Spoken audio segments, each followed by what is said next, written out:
Hey everyone, and welcome back to the channel. Today, we're doing something that is either incredibly productive or slightly chaotic.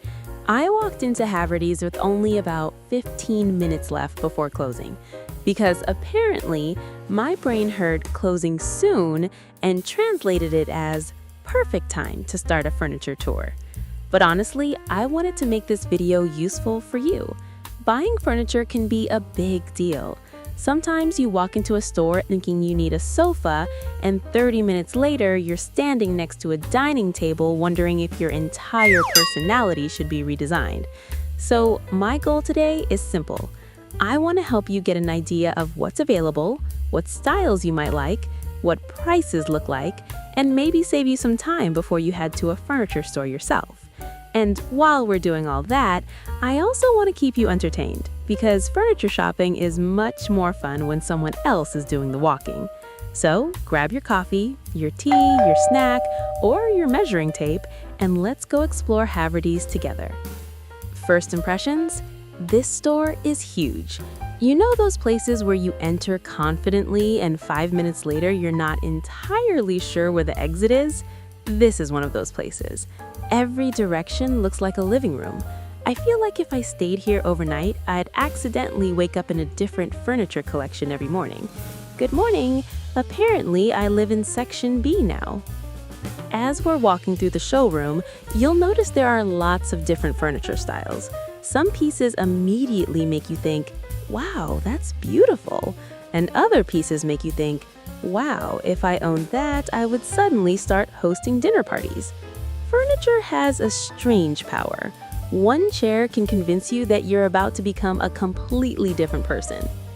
Look at these sofas. They're so comfortable looking that I'm pretty sure they're responsible for at least half of all afternoon naps in America.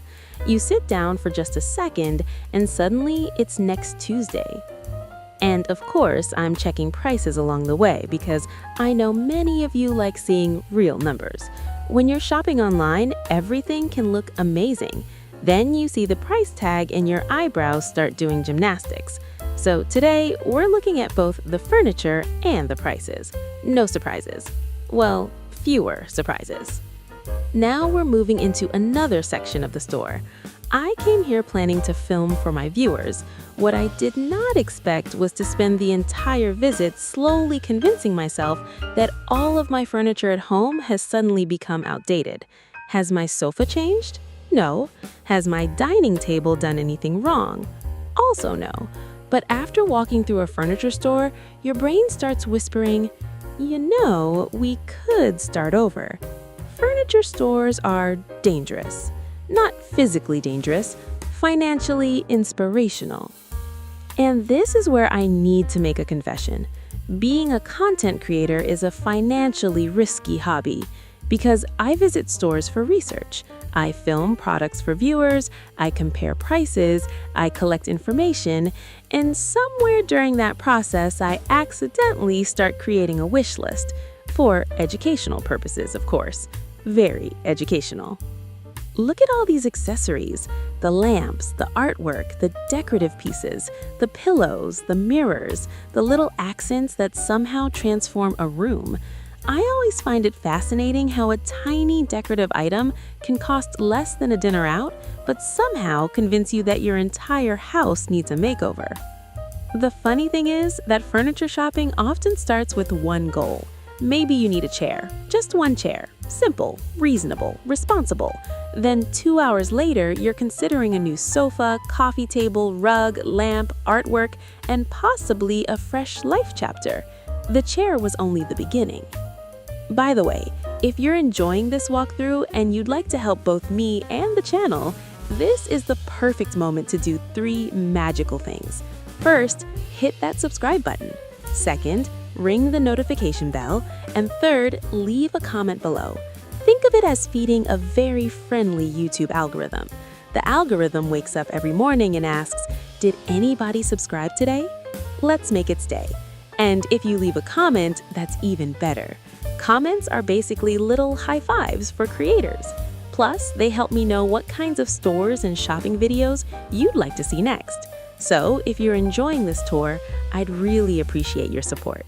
Now, let's continue before the furniture starts judging us. Back to the showroom. One thing I always enjoy is seeing how stores stage entire rooms. Everything looks coordinated. The sofa matches the rug matches the table matches the accessories. Meanwhile, at home, one of my throw pillows is from a completely different era. As I walk through these displays, I'm imagining how different pieces would look in real homes, because that's what most of us do. We see a beautiful setup and immediately start mentally moving furniture around. Suddenly, we're interior designers. No certification required, just imagination and optimism. And let's talk about timing. Remember, I entered this store about 15 minutes before closing, which means this entire tour feels a little bit like a treasure hunt. I'm walking quickly, looking at prices, checking out displays, trying to not miss anything.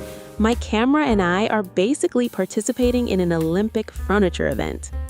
The good news is that even with limited time, I was able to see a lot.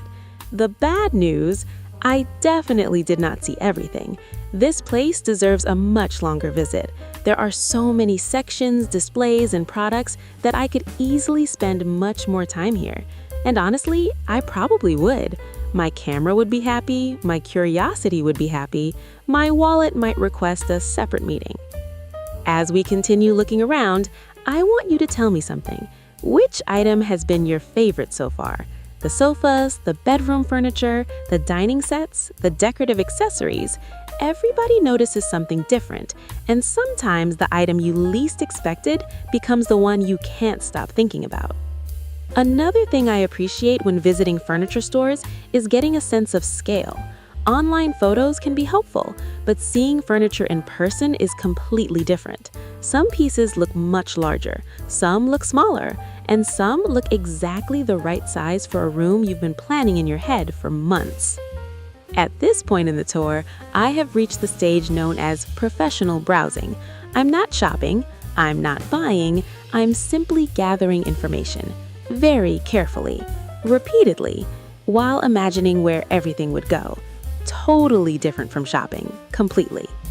And just like that, we're approaching the end of today's visit. The store is closing, and somehow I managed to squeeze an entire adventure into a very small amount of time. Honestly, I'm impressed. The employees are probably impressed. Even my camera is impressed. Now, here's the important part. If you enjoyed this Haverty's walkthrough and want a much more detailed tour, let me know in the comments, because there is still so much left to explore. I barely scratched the surface. If enough of you want it, I'll come back and film part 2. And next time, I'll give myself more than 15 minutes before closing. A revolutionary strategy, I know. Thank you so much for shopping with me today. I hope this video helped you get ideas, compare styles, look at prices, and maybe figure out what you want before heading to a furniture store yourself. And if it made you smile along the way, that's even better. Don't forget to subscribe, ring the bell, and leave a comment. Take care, have an amazing day, and I'll see you in the next shopping adventure. Bye, everyone!